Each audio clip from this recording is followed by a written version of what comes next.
There's vulnerability that comes with risk. I'm not sure we can get the full extent of it from a book or a video. Rather, we only understand it once we experience it firsthand. Where you step further out into the world, a short distance beyond what was once the status quo, whatever that looked like for you. And suddenly you become susceptible to criticism and rejection. You feel things you've never felt, see things you've never seen. Sometimes it feels like you're taking off your armor and marching directly into battle. And it makes sense in the beginning. But there is always a point during the heart of the storm where we look around and ask why. It's like a hangover, right? Where there's this internal tension, frustration, knowing that the whole thing was self-induced.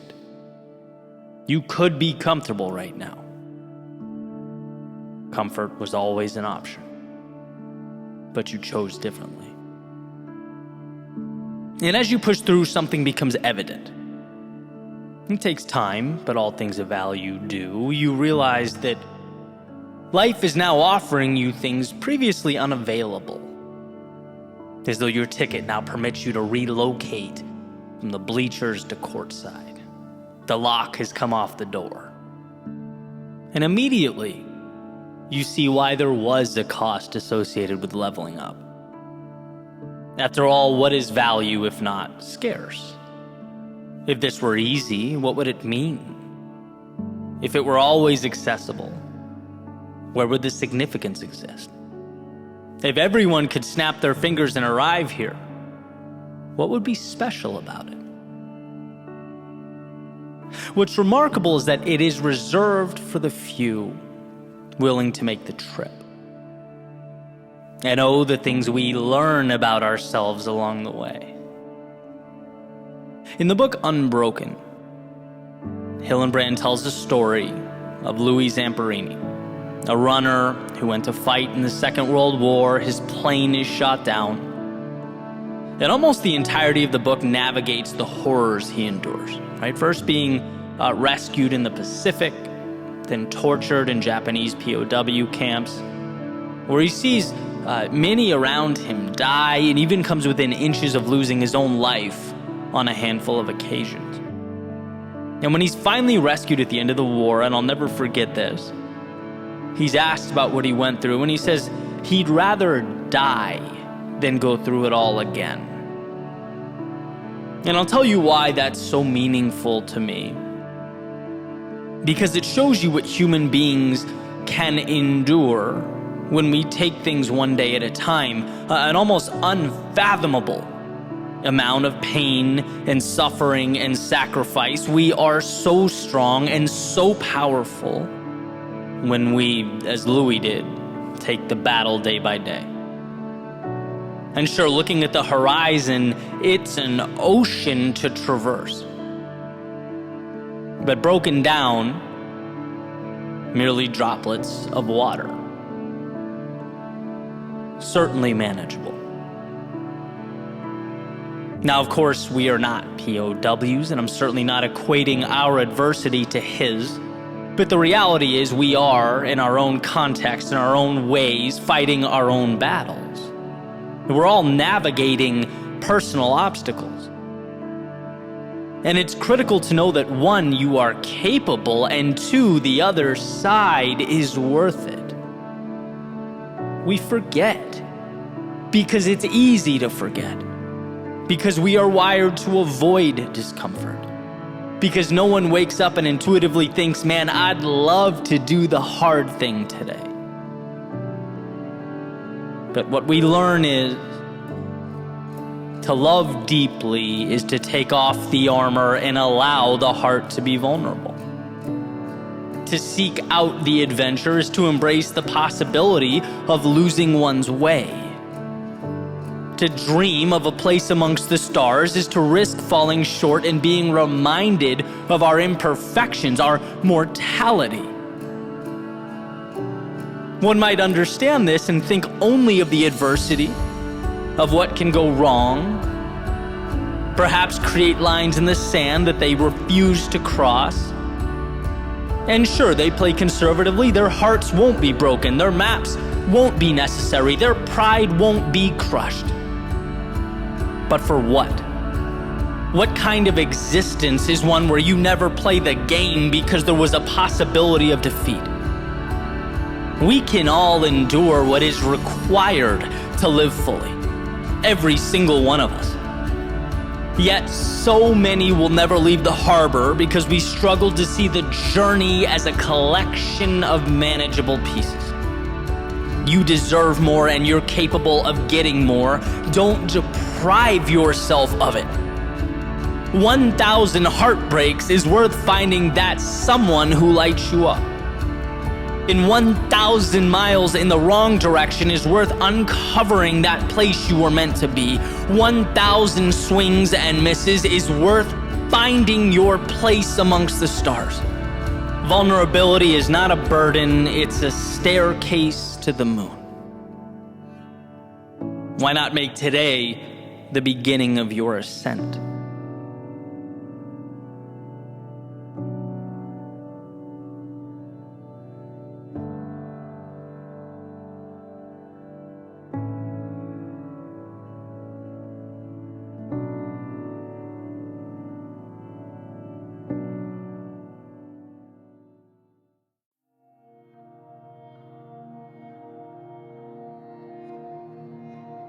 What if the so-called detours in our lives weren't detours at all? What if they were the way? And all that time spent worrying, analyzing, critiquing was nothing more than an inability to realize the perfection of the moment. The greatness that, completely oblivious to us, we've stumbled upon.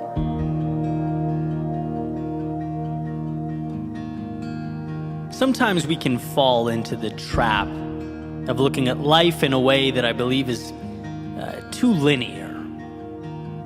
And I certainly think we benefit from simplicity for a variety of reasons. Clarity, the ability to make something repeatable, the gift of focus. But here's the thing, truth is so rarely black and white. And that begs the question, well, what do we make of all that nuance and detail, all that other stuff? The surprises, twists, turns, mistakes, sudden goodbyes, unexpected hellos, the cutting away and the taking on. Because life is messy, unpredictable. And our greatest lessons seem to come from places we least expect them to. Our most memorable moments are often somehow dropped into our laps. It's the whole John Lennon notion that life is what happens while you're busy making other plans, right? And it's interesting to me that I've spent a decade pointing at this metaphorical mountaintop, pouring myself into a methodical plan, just to see again and again that the value continuously comes from the places I didn't anticipate. Where if I kept my eyes closed or even blinked for a second, I might have missed it. Seems like the important things often dress themselves up as mistakes, problems, setbacks, and detours. So why bring all this up? Well, in case you're like me, and you have that tendency from time to time to beat yourself up for the times you fell short, let yourself down, the times you swung and missed. For anyone who thinks a deviation from the original path is in some way a failure, my goal is to remind you that these things, every single one of them, they all come together to make you, you. And the more days I collect, the more I realize they are not only part of the chapter, but integral to the storyline. They're the character development. See, somewhere, at some point along the way, you'll have situations that change, things that come and go, relationships that fall apart. Forever things that ended up being rather temporary. And that animal brain will tell you that, this was somehow a total loss, that your days were wasted, your time was stolen. It won't highlight for you how much you actually learned, or that point in time gave life to the next thing, which became the next, which opened the door to the next, that it was all part of this critical evolution. The thoughts you think, wisdom you now hold, none of that is ever realized without you having taken the path you took. And so I ask, was that a detour? Or was that you being exactly where you needed to be? Then there will be ideas. The ones you thought you had ironed out, nailed, hit out of the park, the plans that would change the narrative, rewrite the story.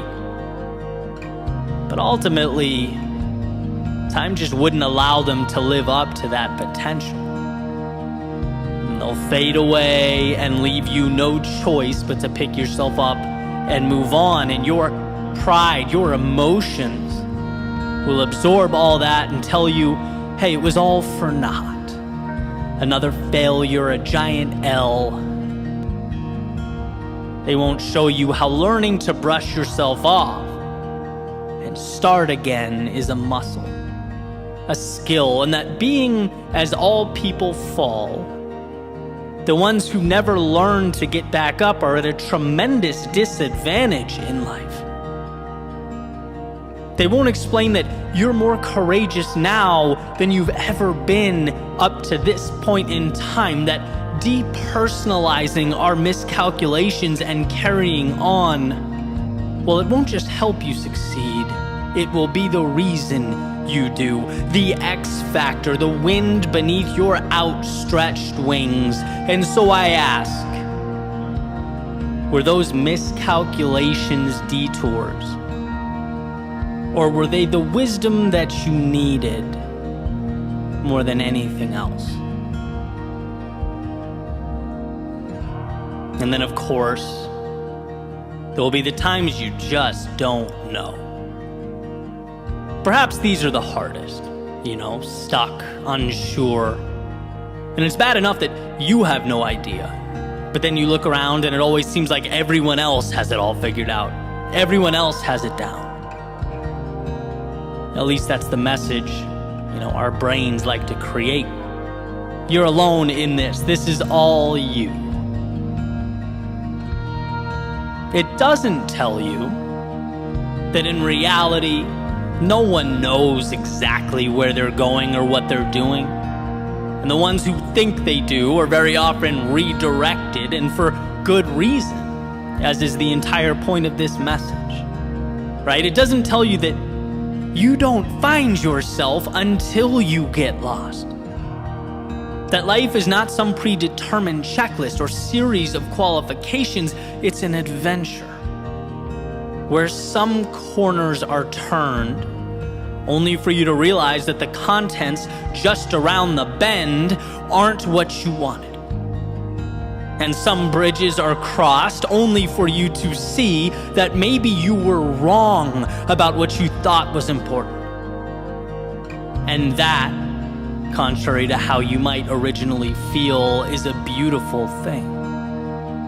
The times you're unsure remind you to keep your eyes open, to enjoy what's around you, capture the value, explore the vastness of a world that will eventually offer up all the pieces required to build what you need. And so I ask, was being unsure a detour? Or the necessary starting point to live a life true to yourself? Perhaps we've been looking at this whole thing the wrong way, a little too black and white. What if what we need to do is, while in pursuit of whatever it is we're pursuing, give ourselves a little more love, a little more understanding, because one cannot be their own greatest critic if they forget to also be their own biggest fan. The two are inextricably linked, making it not okay to be so caught up in the former that one forgets the latter. Life is messy.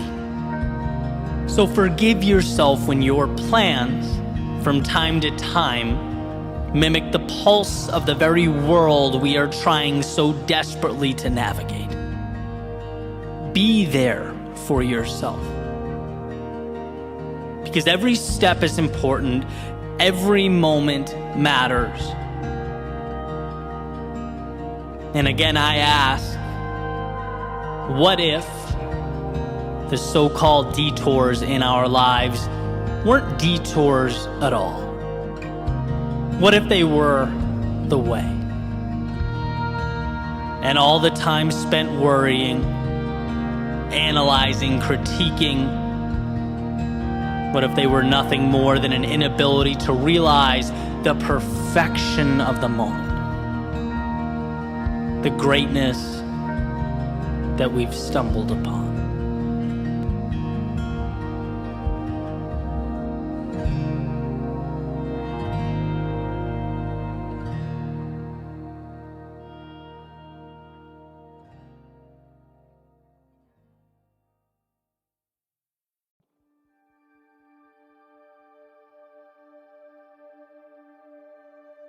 If there's time, then there's time to turn things around.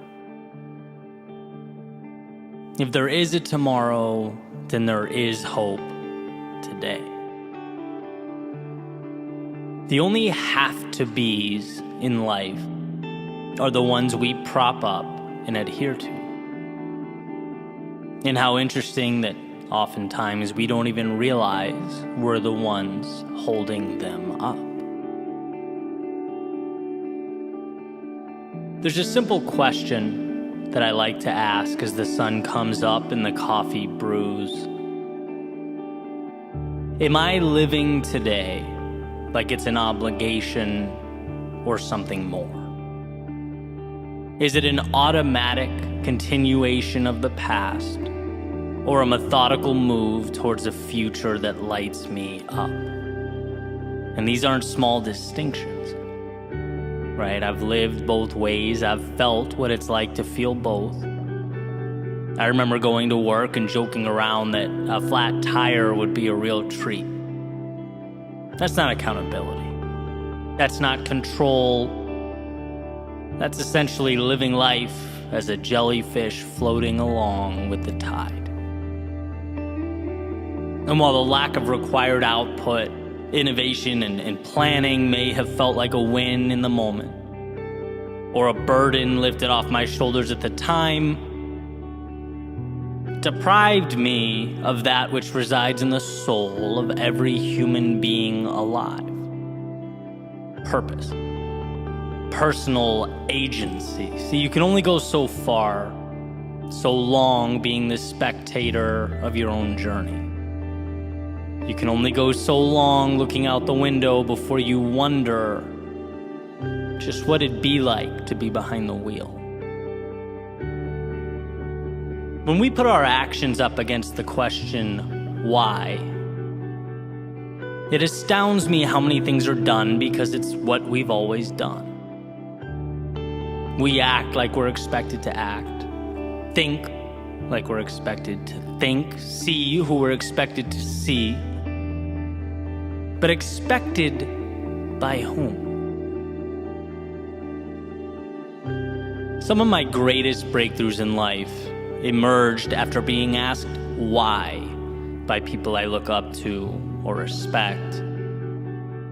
Why have you accepted that? That's your income? Okay, great, but why? That's how you spend your day? I see. How come? And when one is tasked with looking at their own life through a magnifying glass, some hidden truths always emerge.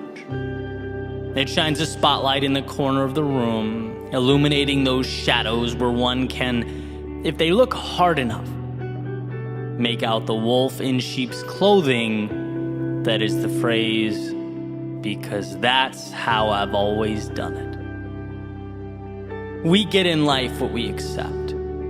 We are what we allow ourselves to be, and if we don't ask ourselves which mountain is worth climbing, which ocean is worth crossing, we simply float with the tides. We're at the mercy of the winds. We forfeit the mastery over our own lives that awaits if we're willing to take that wheel and navigate. So here are a few things to take with you. First is you are bound by nothing.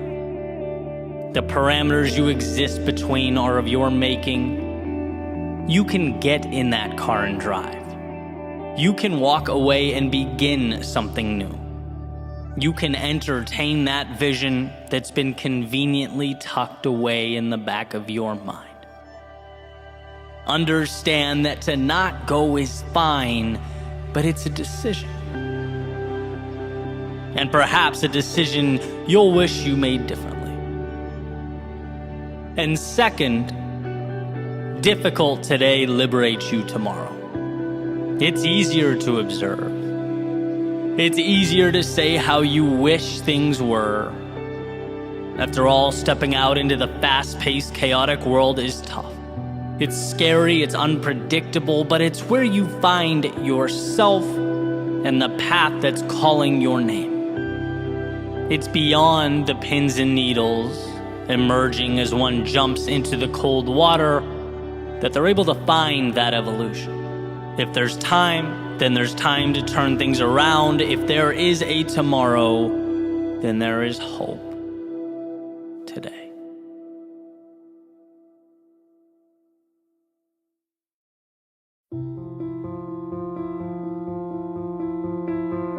Human beings don't see, we interpret.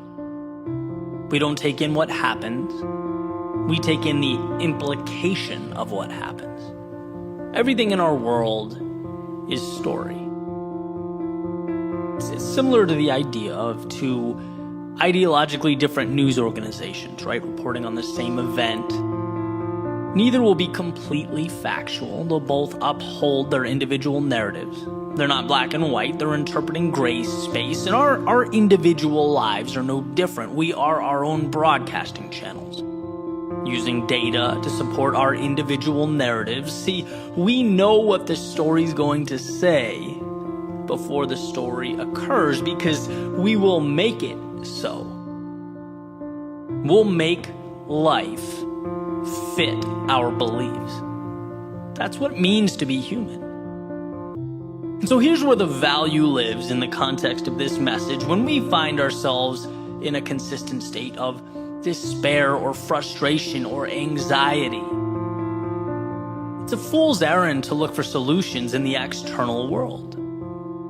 Because everything we find, everything we come across, will support our current beliefs, our current story. That's what will keep playing in our heads, and it's why money can't bring fulfillment, and another person can't take you from incomplete to content. It's why status will never equate to happiness.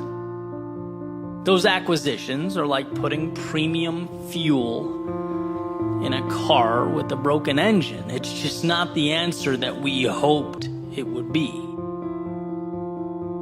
To change your world, you must change your story.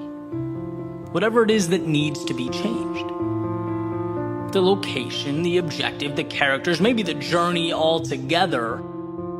But it's the neural network behind your eyes that must change, not the detail it takes in. And so if you feel stuck or feel like where you want to be seems unrealistic, you have to know right now that the very fact you think that way is the problem. So ask yourself, not your girlfriend or your boss or your neighbor, but ask yourself what a turnaround looks like. Do you know? Or have you acclimated to being unhappy? Have you even asked yourself what happiness looks like? Or is your personal broadcasting channel so hell-bent on ensuring your life outlook stays the way it is that it's not even paying attention to the data it takes in? See, I believe wholeheartedly that the first step in any facet of transformation is remembering that you have control, that things in your life that bring you down or hold you back can be changed. In fact, the very things working against you can work for you. But you have to be aware. You have to think about it. Now, I'm not a believer in magic, right? I don't think you sit back, say, I don't want to be unhappy ever again, snap your fingers and smile until the end of eternity. But I do believe that once we're aware of our manufactured shackles and our self-imposed limitation, we can start chipping away, doing the 1, 2, or 3 small things every day, tiny swings at the tree until it falls. Right? If it's, I'm not happy with my work life, well, what does a better situation look like? What bridges that gap? I'll wake up 20 minutes earlier on weekdays and master Microsoft Excel. I'll send one message on LinkedIn asking an expert about the field I want to move into. I'll read 20 pages a day in a book related to business. You think those things are small? See what they look like compounded in a year. Not only that, this is the most important part. You are taking the power back. You're taking control. And that's what feels good. That's where we get our identity. You get a little disappointed at how you've let your physique slip when you look in the mirror. Don't be sad about it every day. Again, ask yourself what the inverse looks like and start doing small things. Subtract 1 sports drink and add 1 green smoothie. Double your water intake. Do a 10-minute daily workout on YouTube. Like, the pieces are out there. And to find yourself again is to realize that they're out there. Realize that you're playing a movie on loop in your head that isn't right. It's just not you. And well, what movie do you want to be playing? In an ideal world, scroll through the library, find it, click play, and start doing the small things that make it real. There's so much power in progress. I've seen this unfold in different areas of my life, but particularly as a writer, as a speaker, it's like you identify who you want to be, you start making tiny steps, and after a while, you're surrounded by the change that you've created. How can you not believe something that you're starting to live? It has to become your identity because it is you. It's around you. You breathe it. So look around and realize the malleability of your situation. And if what you find is not you, good. Here is your opportunity to tear down the old and construct the new. You can do that because you have control, because it's within your grasp. So start the new movie, the new story, make yourself the hero, and set out to find yourself again.